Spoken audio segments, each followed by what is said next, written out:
Well, thank you very much. I'm looking forward to presenting this. This is something I deal with on a daily basis. David Linthicum, and I'm with Deloitte Consulting. As mentioned earlier, I'm the Chief Cloud Strategy Officer, and been dealing with multi-cloud really kind of as a problem domain for the last 5 years since it became popular. And we'll share some patterns of success and some patterns of architecture, and ultimately looking at how to leverage databases successfully in a multi-cloud environment. And this is a huge problem to solve moving forward. So this is a very timely part of the question. I'm going to take 45 minutes, and I will provide the last 5 minutes for some Q&A. And the ones I don't get to, I will get to offline. So there is a tab on your GoToMeeting console where you can submit questions. So please do so during the webinar as you come to think of them. And if I don't get to them at the end of the presentation, like I said, I'll get back to you. Anyway, let's proceed.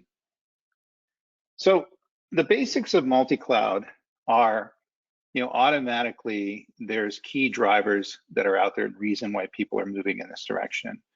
The big one here is going to be best of breed, and that's going to be optimized best of breed technology. And what's occurred in monolithic or monocloud environments where you're just dealing with one single cloud brand like Amazon Web Services, Microsoft, or Google, is you're limited to only leveraging services within those particular cloud brands. What's happened is that lots of development teams and people who are building net new cloud applications are migrating to the cloud, and certainly people who are building larger databases and data lakes, even migrating data warehouses from time to time, are asking the question, and for good reason, that, well, I may have a best of breed service that's not in the cloud that we picked. So in other words, if we're an Amazon Web Services shop, I may want to leverage the AI and the data analytics capabilities within Google, and that's typically a real life scenario. And if so, can I go ahead and do that? Well, there's a couple of things to consider. Number one, we have operational considerations. It's going to provide more complexity. We have skill set considerations. We're going to need to keep more skill sets around, diverse sets of skills, such as Google and AWS and Microsoft. And however, if we're dealing with people who are creative and innovative and really building things for the business, the argument that they make is pretty effective, that you want to provide them with the best of breed services. In other words, you want to give them with the choices that they need to pick the best tools and technology to take into the market and build these systems. And so that seems to be where we are today. And so while it used to be people pushed back on multi-cloud because they were kind of scared on the complexity and the fact we're dealing with multiple cloud brands, now we are looking at drivers that people didn't think of a few years ago, such as reduced spending, the ability to gain autonomy by minimizing vendor lock-in, the ability to deal with resiliency and reliability. In other words, set up active failover systems between different cloud brands. So if one cloud brand goes down, the other one's able to pick up the slack and start running. Obviously, there's some trade-offs in expense in doing that. And then also the ability to deal with governance, security, privacy, risk management, compliance, all these things moving forward. So the drivers are really pushing organizations in such a way that they are to the point of almost 96% penetration, leveraging multiple cloud brands. So they're leveraging AWS and Microsoft, they're leveraging Microsoft and Google, or leveraging all three. And that's really going to be the constant state moving forward. So whatever arguments can be made, against multi-cloud, and certainly there's a few of them, dealing with complexity, increased expense, operational overhead and cost and training and skill sets you're going to have to maintain around. The enterprises out there we're seeing today are well beyond the IDC study you see on the bottom, where it's 86%. I believe that the study just came out and it's about 96% right now. And in my world, pretty much everybody who's moving into the cloud is dealing with multi-clouds. They may have 80% of their infrastructure and applications in one cloud and 20 in another, or they may have 60, 20, and 10, or excuse me, 60, 20, and 20 in various cloud providers. But it seems to be moving in this direction, and also seems to be equalizing as well. We would think that one cloud brand would probably pull ahead of the others. And while Amazon Web Services typically leads the day, in many instances, people are opting to leverage non-AWS services to build different types of systems. And so that seems to be, I don't think we're ever going to be at a third, but it's certainly reducing the amount in terms of percentage-wise that Amazon is impacting things moving forward. So what do you need to consider? The number one thing is going to be security. The reality is the more complexity you have, and certainly multi-cloud is going to deal with different, certainly if you're a database person, different databases, different semantics, different models that we're dealing with, and different ways in which we're dealing with encryption, identity access management. And as we're building these systems, security needs to be systemic to pretty much every part of it, not just data, but how you assemble the applications, how you build these various systems, how you move things forward. And I think that it is behoovement to the architect who's ultimately responsible for making sure they have enough security talent and enough security technology to secure the various systems. This thing will be no good to anybody if they build something that's going to be vulnerable to attack, you know, as they move it forward. And as you leverage a multi-cloud environment for data and other applications, you're going to have more attack vectors. There's more clouds and more opportunities for them to find vulnerabilities into the system because you are dealing with multiple cloud brands and different technologies. Compliance, you have to be able to meet regulatory compliance, you know, such as GDPR. And if you're dealing with, you know, 2 or 3 different cloud brands, when you have to deal with data autonomy and ultimately data federation issues, that in some instances, unbeknownst to you, the data may be copied out of the country when it's illegal to do so. And it's obviously harder to keep an eye on 3 different cloud brands and a single or 2 different cloud brands. So there's some vulnerability moving forward. Cost, you have the opportunity to either reduce cost by, again, playing one side against the other. If you're brokering services and brokering databases, you're able to leverage just the databases that provide the best bang for the buck. But on the other hand, the complexity and the ability to operationalize these systems is typically going to be at more cost. Disaster recovery, you have the ability to leverage 2 different cloud brands to back each other up, which is a core advantage. And it's you know, fairly resilient because the odds are that no 2 cloud brands will go out at any particular time, and nor are they going to be attacked at the same time. So for example, if you're dealing with ransomware scenarios, and we've seen this happen a few times, if one system is taken over in a particular cloud, then the other one can take over for the one that's being held ransom. And basically you can shut that down, scrub the system, get the ransomware off there. And when it's up and running, then move the processing back. Portability, the ability to move systems in between various cloud providers. And there's a couple of ways to do that. We can use a least common denominator approach. In other words, we're going to provide the ability to run poorly everywhere. That's kind of the way I view it.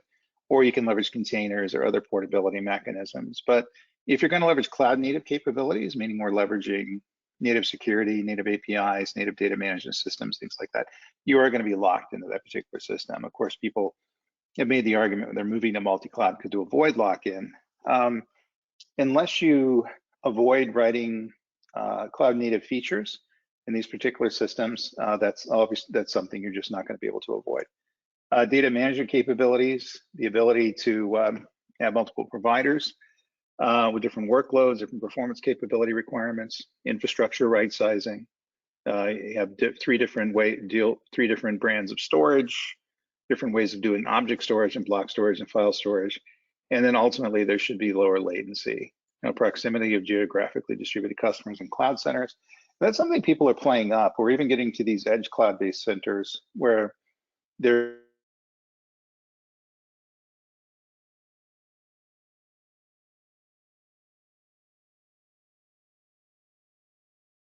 preferred selection of people who are leveraging their technology. And so, for example, Amazon may have a micro cloud, which is in a regional center, and that micro cloud may be closer to a hospital system that's consuming those systems. And obviously, they're going to be the preferred vendor because of the lower latency they're able to provide, because of the infrastructure they're able to provide. So the challenges of multi-cloud, some of them we've already covered, but you know, just kind of list them, and I think everybody needs to understand what they're getting into. is resource constraints. CIOs out there in IT groups don't have unlimited number of resources that they're leveraging. And I think moving forward, you got to have the expertise to provide the cross-functional teams. And while it's difficult enough to find skills in people who are just versed in AWS, if you're an AWS only shop, in doing so for Google and doing so for Microsoft and perhaps even Alibaba and Oracle and IBM, depending on how you're going down the food chain, is going to be a very difficult thing to do. And it's something, it's even a deal stopper. In many instances, people will say that they're looking for multi-cloud, and that's going to be the strategic way in which they build these systems. However, when they move things out, they're going to realize that it's just cost prohibitive to get the skills they need, do the training they need to get things done. Transactional complexity, we talked about that. The ability to deal with application feasibility, the applications, that run on these particular clouds and what they are, and how you're going to get into dealing with the complexity of running these various applications all over the place. And also, in many instances, some of these things are going to be loosely coupled applications that are running across clouds. And so they may run on different cloud brands because they found best of breed cloud capabilities on a particular version of the cloud that they're leveraging. Management complexity, which gets to operational issues. The APIs aren't compatible. We have to figure out how we're going to operate these various systems. And we can't use the cloud native systems, management and monitoring systems when the particular clouds to do it. So if we're leveraging CloudWatch for AWS, then we're going to have to find something else for Microsoft and something else for Google. And if we're leveraging the cloud native capabilities for that, we're going to have three siloed tools, which are going to be fairly dysfunctional to try to run these things holistically. And so we do have AI ops tools and cross-cloud management tools that are starting to emerge, but they're still a little wet behind the ears. They're still fairly new in how we're leveraging this technology. So we have to deal with compliance with governance. Procurement billing account, the complexity of the billing goes way up. So you're going to have some cost governance systems that are able to monitor who's using what, doing what with what, and making sure you're not getting cost that are going to be allocated to you, bill shock that you didn't anticipate. And then finally, security. You got to have strong cross-cloud identity management, directory services in between the different cloud providers. And that's going to be a larger problem to solve. It's not unsolvable. People are solving it today with the tools that are around, but it's going to take more time, more money, and it's going to raise your risk a bit. So you have to consider that moving forward. So these are kind of the challenges. So the key considerations and best practices that we have, different flavors of multi-cloud, based on the needs of the particular business that you're running. One would be connecting, legacy data centers to private clouds. So we're, doing a fairly on-premise. We're unable to move off of legacy systems because we have legacy databases. We're dealing with DB2 systems, even IDMS systems. These older database flavors that are out there are still out there, and we can't migrate them to various systems. And so we mix them up with a private cloud-based system. Provides a baby step. Typically, this isn't going to be the preferred solution because private clouds have kind of fallen by the wayside. Certainly the OpenStack, CloudStack stuff. There are micro and edge clouds, such as AWS Outpost and Microsoft Stack to consider. But typically, I would recommend that unless there's a unique reason why you'd move in this legacy data connected to a private cloud-based system, that you can avoid it. And then you can connect internal to external infrastructures, dealing with a true hybrid cloud, where we're building either a private cloud on premise and leveraging a public cloud and doing so in a paired hybrid cloud mechanism. But it's more common to have more traditional systems on premise, such as LAMP stacks, mini computers, things like that are connected somehow with some middleware layers to the cloud. We call that a pragmatic hybrid cloud. And whether that's data processing, the connectivity issues are pretty much the same. And then connecting to multiple cloud endpoints, multi-nodal service management capabilities, additional points of failure, multiple tool sets. Ultimately, you're going to have a complexity issue you're going to have to deal with, and you have to deal with security. It has to be systemic as well as governance, cost management. All these sorts of things need to be in it. And then there's the proactively governing, technology and vendors This allows you to, in essence, abstract yourself away from the complexity, manage the multiple vendors, specific policies and SLAs, and configuration complexity, and allows you to balance data privacy, governance cost, utilities, things like that move across these various systems. So the different flavors of multi-cloud based on specific needs of the business, just kind of keep them in mind. And these are only 4, and there's really probably 10 factorial and patterns that we're seeing out there, and people are leveraging multi-cloud technology. In some cases, people are, localizing the data only on one cloud and the processing only on another cloud. They're keeping the data on premise, the processing in the cloud, or vice versa. Some of them are commingling traditional systems. Some of them are isolating traditional systems. It really depends on what you want to move into. The big thing is, if you're going to move in this direction, get the advice you need, because if you do make a mistake, it's going to be a rather difficult one to fix, I think, as we move forward. So this is how we approach multi-cloud at Deloitte. And the reality is that we're just thinking differently about a couple of things. Number one, the addition of common services, which is not going to be germane to people who are just leveraging a single cloud solution, and the ability to deal with cloud complexity, which we do in number 5. So number 4, number 5, and even number 6, really what changes around the addition of multi-cloud. Planning assessment, you're doing the data center colo MSB, where you're going to put the thing, the target solutions planning, where you're going to do multi-cloud, private cloud or public clouds, edge-based computing colo systems, operations planning, which is something that we recommend that is done up front, not toward the end. Of course, people are going to suggest to me that, how are we going to do operations plan if we don't know what we're operating yet? Having designed the systems, the reality is I think it's going to be systemic to every step of the phase. So we need to figure out how we're dealing with performance, security, governance, cost management, abstraction, those sorts of things. Then determining common services, how we're going to get to common database management, how we're going to get to common governance, how we're going to get to common security operations. Really important, because again, if we try to solve this problem with whatever cloud native solutions on the particular cloud that we're looking to leverage, then this is something that's going to be far more difficult to implement, and certainly it's going to raise the risk of attack, just because the attack vectors go up, and it's going to drive your ops team nuts, because you're going to find they're going to have to triple or quadruple the resources that they need to run these sorts of things if we're asking them to run them using siloed tools.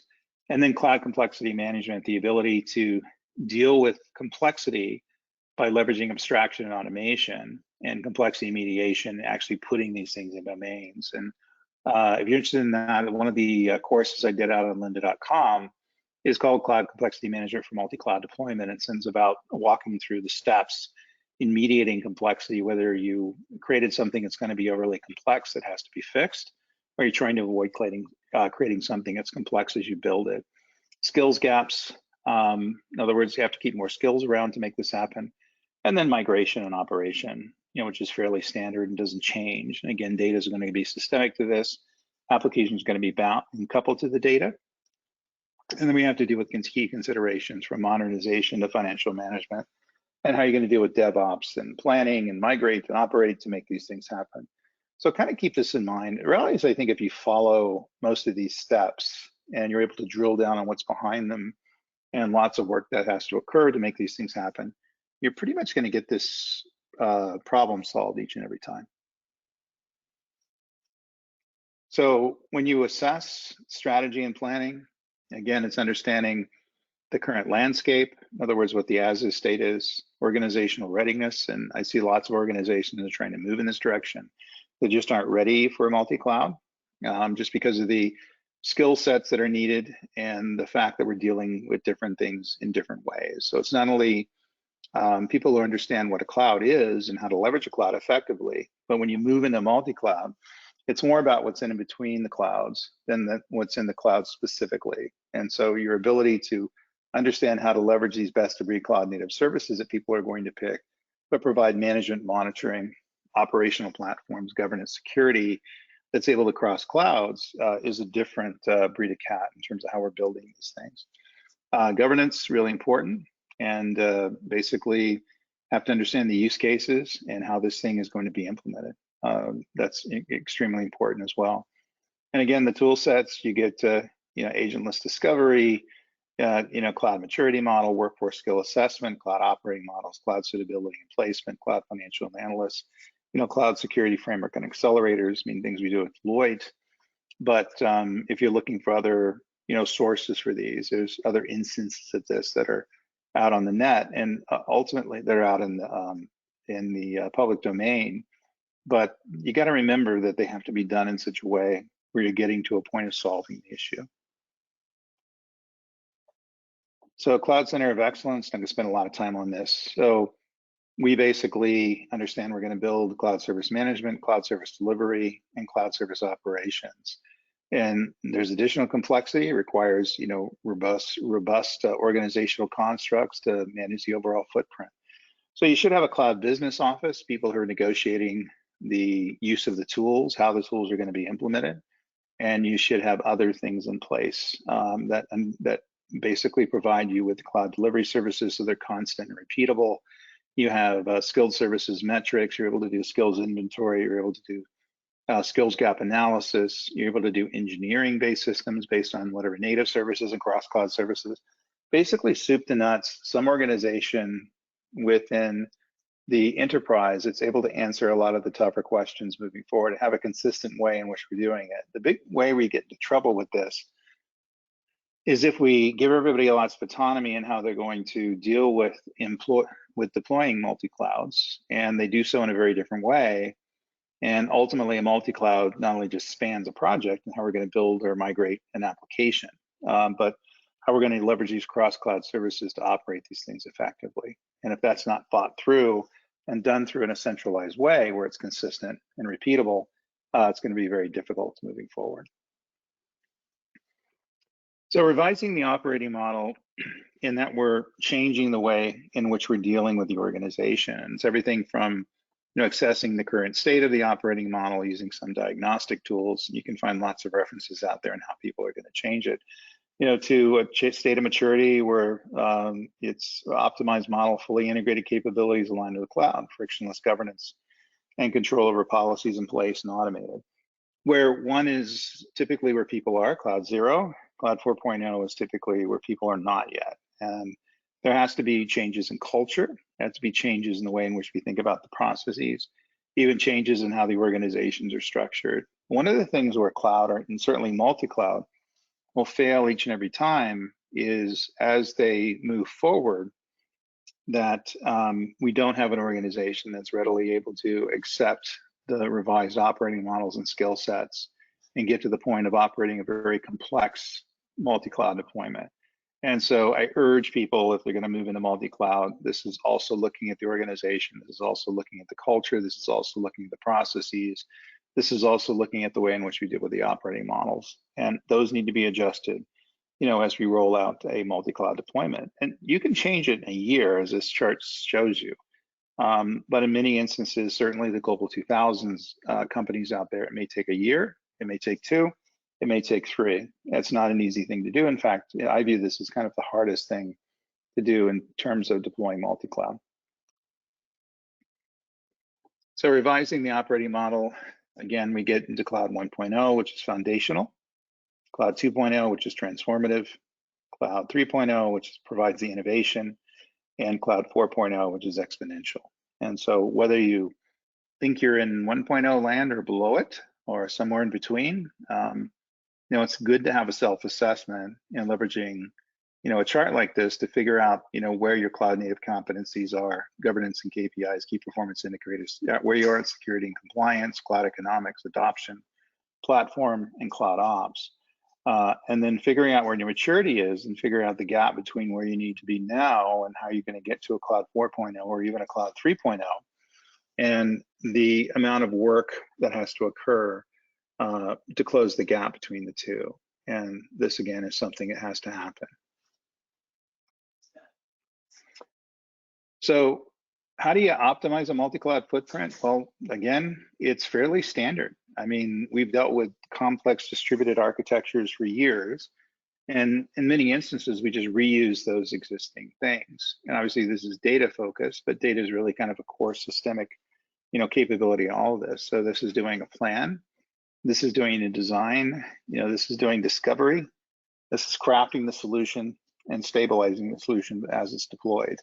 Planning is going to be something, it's somewhat of a lost art moving forward. And I think this is really a message to you folks who are going to be building these data systems that are going to be leveraging a multi-cloud platform to really splurge on planning. This does not mean paralysis by analysis. This means understanding where the data is going to exist, how it's going to be accessed, how the which applications is going to be bound to, how are you going to manage the data across clouds, whether you're going to leverage native tools or hopefully cross clouds technologies.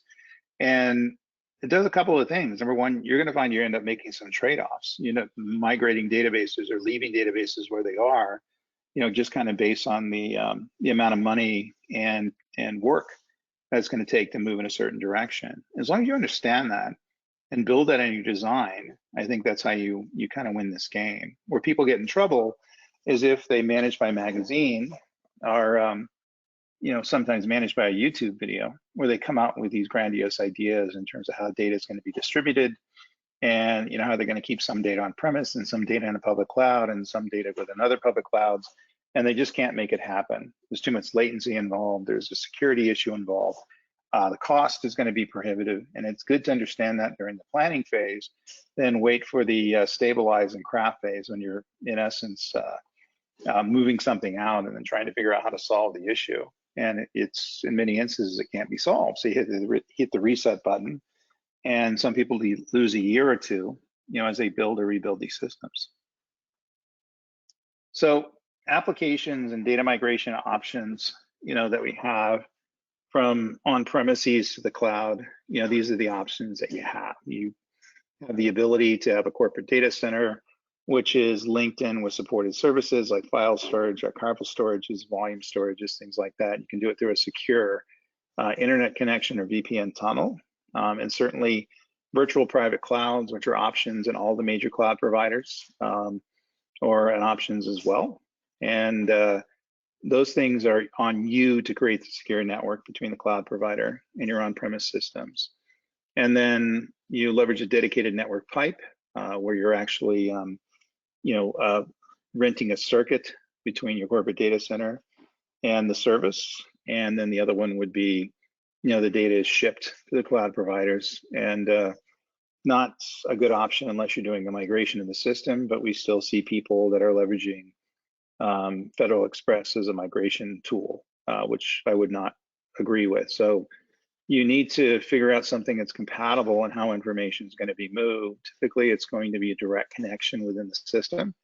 The best practices here is that the data should not be redundant. In other words, you're not copying data from one to the other. You're moving the data between pipes, so there still exists a single source of truth, and we're not confusing the systems and replicating, bad data on top of bad data, which seems to be a epidemic at this point. The data is exploding, but we're also providing the ability to provide options in where the information is going to be stored. And getting to a point when the data migration is going to be there, it really shouldn't matter whether it exists on premise or in the cloud if you do it correctly. Now, in many instances, there's mainframe-based databases that do not have analogs in the cloud, and you kind of have to leave them where they are. But you can also find other like databases that support the same models that are able to leverage cloud storage, are able to augment some of the capabilities of those databases. And as long as you have a good master data management plan, you have a good migration plan, ETL, transformation and load plan, a different data integration plan, all these things are feasible options. So how do we deal with multi-cloud complexity? Well, as database professionals, this is something you're going to have to deal with. And complexity is a natural progression of IT. And so what we've done over the last 30, 40 years since we've been building these things, we leverage different platforms from centralized to multi-cloud to different architectures, being non-architecture, structured, centralized, all those sorts of things, and different databases. We had file structured, relational, purpose-built. Now we have cloud-hosted databases moving forward. You'll find that very much like layers in the earth, when you look at the Grand Canyon, for instance, that most of these things haven't gone away. So in many instances, they are replaced, but the platforms themselves still remain. And so even if you have an on-premise system and starting to reduce the number of processing and the amount of data that's going to be stored, platforms don't necessarily disappear when those things happen. They are something that still has to be maintained. And just that fact is causing an issue with complexity, because if nothing's going away, we have to keep the skill sets around to maintain those platforms. We're adding new platforms, such as the cloud-based systems, and we're also leveraging multi-cloud, which means we're leveraging 3, 4, 5 different cloud brands. Then this becomes something where we're dealing with maybe 1,500 platforms to 5,000 platforms. And by the way, we're not giving an additional budget to deal with operations. We have to deal with simplicity and how we're going to normalize these systems. So moving forward, this becomes an issue that we have to deal with. So how do you solve the complexity problem, or how things got this bad? Well, typically, and this is a real scenario, people migrated applications to Amazon Web Services. They had a net new application built on Microsoft. They had 22 net new applications built on Google. They had applications containerized on premise, 40 databases migrated to AWS, new machine learning systems, data warehousing systems, new IoT systems built, and they ended up with 100 plus cloud projects on the horizon moving forward. So everybody's working in their own autonomous space these days. Typically, we have the pods, and we have CI/CD, and we have agile technology, which is driving a lot of this, which is a good thing. But there's not a lot of close coordination with how we're going to find common services, common cloud-based platforms, and the cultures are probably rightfully so moving to promoting the fact they're going to pick best of breed technology, but the price you're going to pay for that is going to be operational complexity. That's what we're talking about here. Different sprints, different teams, no centralized cloud services defined, lack of single security approach, lack of single governance approach, lack of retiring legacy systems applications, lack of operational planning. So this is what I recommend in my cloud complexity management course and our methodology at Deloitte, is that, and we'll basically look at just the data, we have to deal with it in more smart ways. So the way we deal with data complexity would be leveraging abstraction and automation, the ability to leverage data virtualization and other systems. So we're not necessarily forcing that information be migrated from one database system to another, but we're leveraging it where it sits, and doing so in such a way that we can modify the way the data is externalized, or the metadata, through the configuration or data virtualization layer that sits on top of it. Data hygiene is going to be part of it, the ability to deal with metadata management, the ability to deal with the different domains and putting complex data in those domains, and the ability to modernize data ops. So we're basically looking at how we're going to operate the systems differently, how we're going to back things up, how we're going to deal with different models, how we're going to modernize different databases. And the big one would be that we're not necessarily trying to force changes in every system that's out there, but we're leveraging abstraction, automation, and some hygiene activities to get the data in such a state where it's going to be much less complex than we're dealing with right now. Let's do a time check. So if you look at this, it goes across different domains as well, including services, processes, dealing with cognitive, such as AI and machine learning, security, governance, automation, cloud-based systems, and on-premise systems as well. And the idea here is to break complex systems down into different domains, and then break those domains down into a functional primitive, and then deal with those functional primitives through different mechanisms, and how we're going to drive the complexity out of the system by not necessarily making them less complex per structure, but providing operational simplification and mediation of these various things so we can operate it through cost-effective mechanisms. And that's kind of the bigger battle here. I don't think we're going to make much inroads into reducing complexity and how things are built. I think things are going to be built complex. This is kind of the way things are going. It's been getting complex for a long time. Now it's accelerating. But our ability to deal with that complexity using automation, abstraction, different tools and technology to remove us human beings from having to deal with the complex systems on the back end. So in dealing with complex data, heterogeneous data stores, typically in a multi-cloud deployment, and we deal with abstract data and the virtualization tools that are out there, Donaldo, and there's a bunch of other ones out there, and they've been out there for a long time. I remember writing about these in the 1990s. are there for you. They have some downsides, there's some performance issues. You have to figure out how the mapping occurs, those sorts of things. But if you're able to use these on your various database systems, I recommend you take a look at them. They're not cure-alls, but they will get you a little further down the line in how you deal with databases in a multi-cloud deployment. So again, they provide unified access. They have a data services manager. Abstractions, you're able to deal with virtualization, master data management, and then the physical data resources.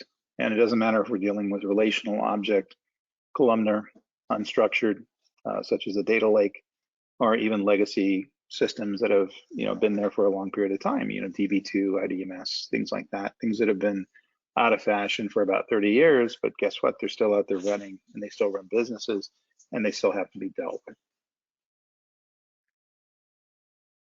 So data hygiene functions would be dealing with the data health, the validation, dedupes, and the idea being we get down to a single source of truth. Biggest complaint I get from people who are leveraging databases within enterprises is they can't tell where to get the customer information, sales information, things like that.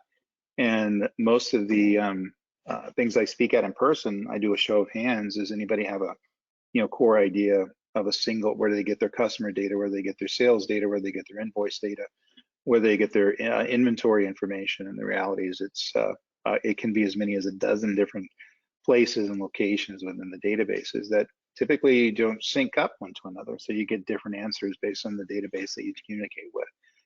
You can't move forward with that. And so if you're dealing with complexity, whether you solve this through virtualization or you fix the physical databases, you need to get to some sort of a single source of truth, which is going to be fundamental to what we're talking about here. So again, we have raw data from many sources. Data is validated, and you figure out what's wrong with it. We dedupe it, remove the duplicate records. We manage the metadata, and we do the security checks to make sure we're not getting corrupted data, things like that. They're going to cause some security issues, or even systems that are attaching themselves to databases and becoming blobs unto themselves or executables. They'll find a platform and launch themselves. We're seeing some of that stuff occurring today as well. So again, there is no way to draw a demarcation line between data management and data administration, data ops, and security administration and security ops. They kind of have to be one and the same. Everybody has to be aware of what's going on in all the systems at all the time. So anyway, go ahead and I think we're pretty much at time. So if there's any questions, go ahead and type them in now. And if not, you can certainly send them to me directly. I'm at dlinthicum, LINTHICUM @Deloitte.com, or you can reach out to me on LinkedIn, reach out to me on Twitter. I'm happy to address any questions you may have. So questions going once, questions going twice. Okay, I think we'll go ahead and wrap it up there. I want to thank everybody for attending the webinar, and please come back to me if you have any additional questions on this. Enjoy looking at this. This is obviously a complex and evolving topic, but it's something that's going to be very important. Database professionals who are able to get it right on these various multi-cloud platforms are going to be in huge demand moving forward. So I urge you to kind of focus on this not only as a very interesting problem to solve, but also as a career progression. Somebody who understands not only database technology, but how you deploy database technology in very complex environments. So with that, I'm going to wish you bye, and you guys have a great day. Thank you very much.